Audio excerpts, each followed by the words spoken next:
Hey, what's up, guys? This is Dave and Jared What's doing going on? review for episode 3. A little slight recap of episode 3, Walking Dead season 5. Jared here crashed, was knocked out that day. He was dead that night. Dead to the world. So he was not able to see that episode at the time. But he got caught up with it before episode 4.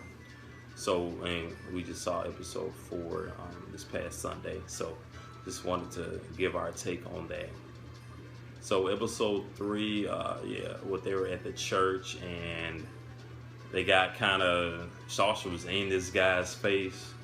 Just like, tell us, why are you here? What, you have something to do with this, don't you? Screaming at him and stuff. I know he was just like, oh my God, I'm not used to this. Hold up. We forgot one key thing. The beginning, where they left off last time, off of episode 2, when they were chowing down on Bob's leg. Oh, yeah. That's a key moment, too. And like I thought, I was thinking, we were both kind of thinking that he was infected. And sure enough, it was almost like a foreboding experience. Think about how he was acting before he got conked upside the head. So he's done. We saw at the end of the episode. Goodbye, bye. Tainted meat! Yeah. Tainted meat! Yeah. So, that was basically his goodbye. That most of that, half of that episode, I guess, was about that. And goodbye, all those cannibals. Goodbye, a lot of people. You have to give. As much as I didn't really too much care for Bob. But yeah, I have to give it to him and stuff. When you put their wits in like that, I kind of love the whole transition to despair into straight insanity. As far as the laughter goes, it looked like he was crying at first. He just, went off the deep end. Like, all of you suckers are eating around me all prideful and happy over the fact that you guys are hunters, and the ringleader with his dusty ass, was so confident making these little jabs and stuff, like these snide remarks. Do you join us or you feed us? Okay, we'll feed you. Tainted meat! Alright, so basically, that was that moment. Then they had the big, I would say it was a shootout, but it wasn't a shootout, it was a smash out, because they double crossing the hell out of their heads. Double crossing, like they said, they didn't want to waste any bullets, so they pretty much they did what they said, like they didn't waste any bullets. They just massacred them. But yeah, that was a good episode. I thought things picked up that episode. That was kind of more of an action episode. But the episode this past Sunday. Let me take my shades off for this crap. That had pretty much Beth, focus on Beth. They had your boy from Everybody Hates Raymond, Chris. Oops, I'm thinking that Everybody Loves Raymond or whatever. Okay, yeah. The other show, Everybody Hates Chris. He was on there. I thought he played a pretty good supporting role in that show. I was glad he didn't die, because I was just like, please don't let this guy die. They put us through it, but he went through it.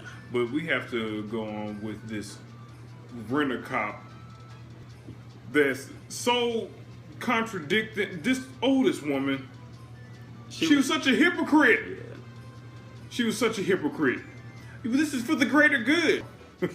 Just run, because those are the type of people. I'm the necessary evil.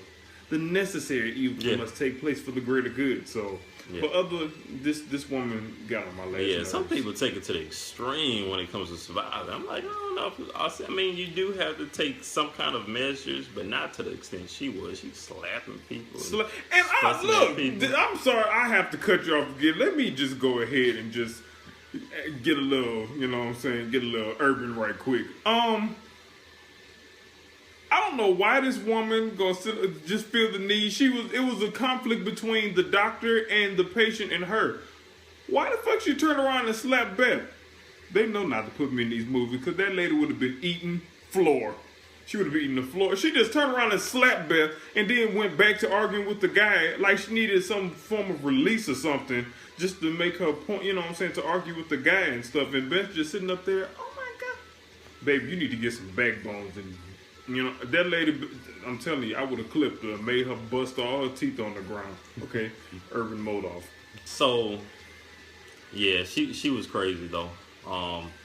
She basically, I mean, she had this kind of tyranny about her or whatever, and I guess she was kind of like Confused. yeah. And we go back to the governor. To me, the governor was this, and she was basically like a female version of him. Only she being female, to me, like she was a little more out there. Like he was trying to be sneaky, like I'm a real nice guy. No, this lady was just unstable. She was emotionally. It's like day and night. Because one minute she's like, let me see. Well, we're doing this for the greater good of people, and you owe us. You owe us this. You owe us that. Lady, how you gonna give me food and then it's like you have to do this? Nobody asked you to save Beth. And she said it herself. Nobody asked you to save her. Next thing you know it, but I did. And I had to. No, you didn't have to. You didn't have to do anything. You just left me there and die. But you know what I'm saying? Quit trying to, like it was insulting her intelligence or something like that. Yeah. It's crazy. Yeah, it was she slapped her and for no reason. So yeah, beat the hell out of her. Would have ran after her. What? You slapped me? Okay. But yeah, that was I mean the whole episode, it gave me a feel of Silent Hill and kind of Resident Evil with the whole creepy hospital, like everything's supposed to be okay. But I think it made it seem like everything was supposed to be normal, but it didn't kind of keep you there for long. It lets you know that things are not right real fast in the whole episode, because I guess it doesn't. It's not like a movie where it has time to build up. It just had to go through things kind of fast. So I see what they were doing with that, because at the very beginning I was just like, oh, this seems very normal, but that changed pretty fast.